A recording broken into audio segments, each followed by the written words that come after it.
নমস্কার বন্ধুরা, আজকে যে বিষয় নিয়ে আলোচনা করব তা হচ্ছে ইন্দোনেশিয়ান জাতীয় ফুটবল দলের সাম্প্রতিককালের সাফল্য এবং তার কারণ।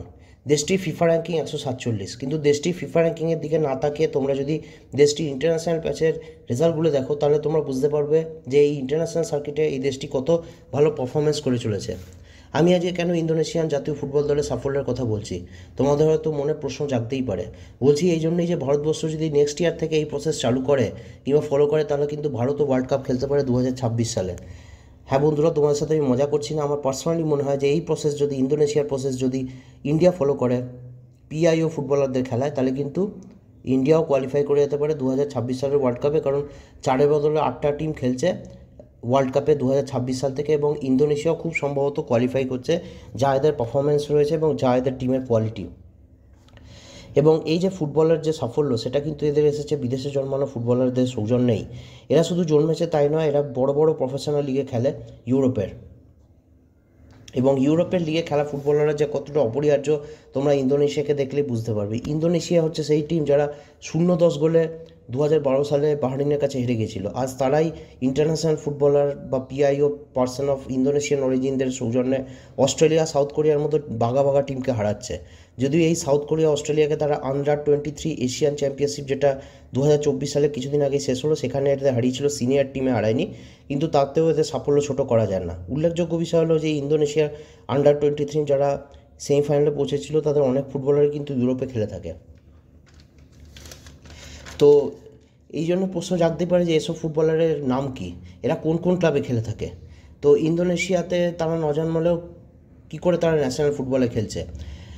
তো প্রথমে আসি লাস্ট ম্যাচ যে ভিয়েতনামের এগেনস্টে হয়েছিল, সেই টিমের কিছু প্লেয়ারদের নাম বলছি, তাতেই তোমরা বুঝতে পারবে যে ইন্দোনেশিয়ান ফুটবল টিম কতটা স্ট্রং হয়ে গেছে এই সমস্ত ইউরোপিয়ান ফুটবলারদের নিয়ে, মানে ইউরোপিয়ান অরিজিন ইন্দোনেশিয়ান ফুটবলারদের নিয়ে, যাদের বাপ ঠাকুরদা হয়তো ইন্দোনেশিয়ান ব্লাড ছিল, অনেক 100-200 বছর আগে ইন্দোনেশিয়াতে চলে গেছিলো, তারপরে এরা এখন ইন্দোনেশিয়ার হয়ে খেলছে। আর তোমরা হয়তো জানো না যে এটা ইন্দোনেশিয়ার পার্ট ছিল, মানে ইন্দোনেশিয়ার আন্ডার কন্ট্রোলে ছিল ডাচ ইস্ট ইন্দোনেশিয়ান কোম্পানি। তো আমি এদের যে ফুটবলারদের কিছু নাম আছে, প্রোফাইল আছে, কিছু বলছি। তো প্রথম যে নামটা হচ্ছে সেটা হচ্ছে জে ইড্রিস। জে ইড্রিস যে আছে, এর বয়স হচ্ছে 23 বছর, এর জন্ম হচ্ছে হল্যান্ডে, এ আধা ইন্দোনেশিয়ান আধা ডাচ। এ খেলে ইরেডিভাইস, যেটা ইরেডিভাইসে হচ্ছে ডাচ টপ লিগ, মানে টপ টায়ারের যে লিগ হয় ফুটবল লিগ, সেটা হচ্ছে ইরেডিভাইসে। তো ইরেডিভাইসে খেলে, এই ইরেডিভাইসে এখনও 54টা ম্যাচ খেলে, একটা গোল করে 7টা অ্যাসিস্ট করেছে। এ মেনলি খেলে হচ্ছে সেন্ট্রাল ব্যাক পজিশনে, এবং এখন খেলছে ভেনেসিয়া বলে একটি সিরি বির ক্লাব রয়েছে ইটালিতে, সেখানে খেলছে। তো এর ডাচ টপ লিগে খেলার 3 বছরের এক্সপিরিয়েন্স রয়েছে, 2021 সাল থেকে 2024 সাল পর্যন্ত, 2020 সাল থেকে 2023 সাল পর্যন্ত, যেখানে 54টি ম্যাচ খেলেছে ডাচ লিগে। তাহলে বুঝতেই পারছো কতটা ভালো লেভেলের প্লেয়ার। তারপরে যে প্লেয়ারের কথা নাম বলবো তার নাম হচ্ছে নাথান টিজোএন। এর নাম হচ্ছে এই, এবং এর বয়স হচ্ছে মাত্র 22 বছর। এ এখন অ্যাট প্রেজেন্ট হেভারহেভেন বলে একটি ক্লাব আছে এরেডিভাইসে, এও ডাচ টপ লিগে খেলে। আর প্রিভিয়াসলি এক্সেলেসার বলে একটি ক্লাব ছিল ইন্দোনেশিয়ার ডাচ টপ লিগের, সেখানে 29টি ম্যাচ খেলেছিল। লেফট ব্যাকে খেলে। আগের জন যার কথা বলেছিলাম সে খেলতো সেন্টার ব্যাকে, এ খেলে লেফট ব্যাকে, এবং তোমার টোটাল 33টি ম্যাচ খেলেছে ডাচ টপ ডিভিশনে, এবং করেছে 2টি গোল 2টি অ্যাসিস্ট।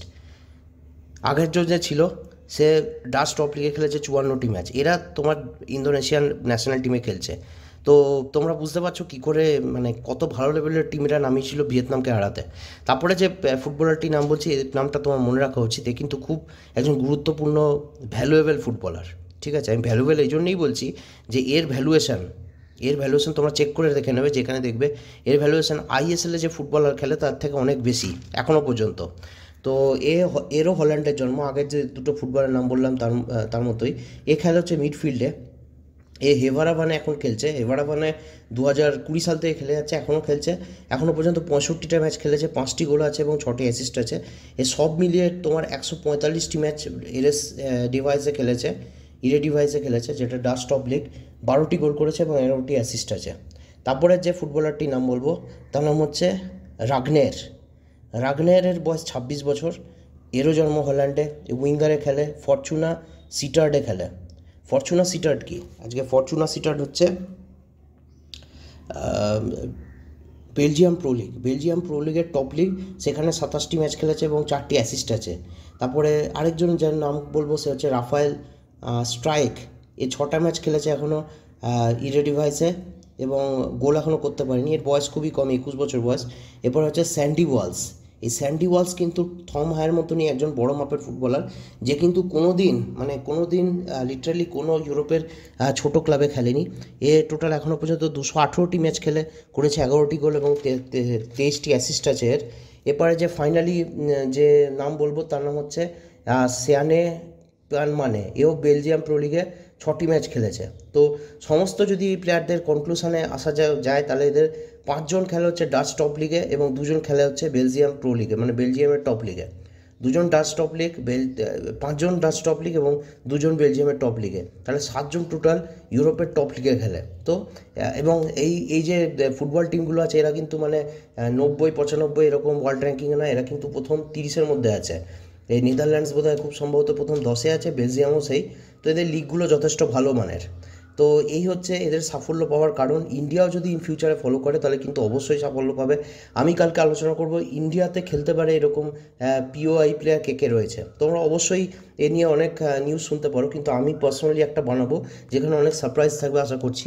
আজকে এ পর্যন্তই, তোমাদের রাখলাম এবং তোমাদের দিনটা শুভ হোক আমি আশা করছি। আমার চ্যানেলটা প্লিজ সাবস্ক্রাইব করো। থ্যাংক ইউ শোনার জন্য।